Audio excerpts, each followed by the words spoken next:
Welcome to the Slop Farm. Enjoy the video. You begin by signing into account. Microsoft.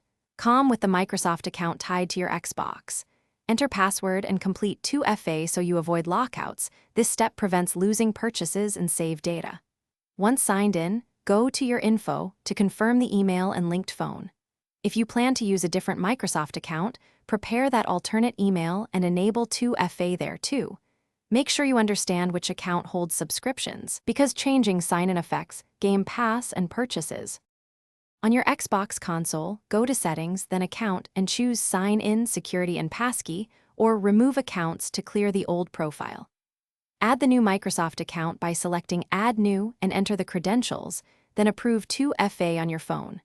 Once added, go to Personalization, My Home Xbox to make that console your home Xbox, which ensures shared licenses and Game Pass access. Take care, removing an account won't delete cloud saves from Microsoft servers. It just signs the console out.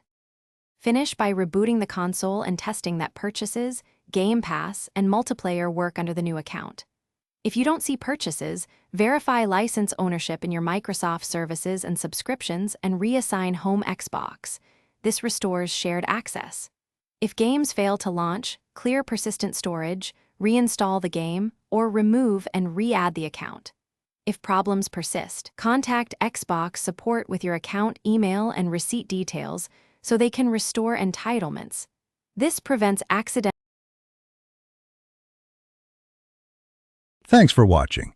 Consider subscribing if we helped you today.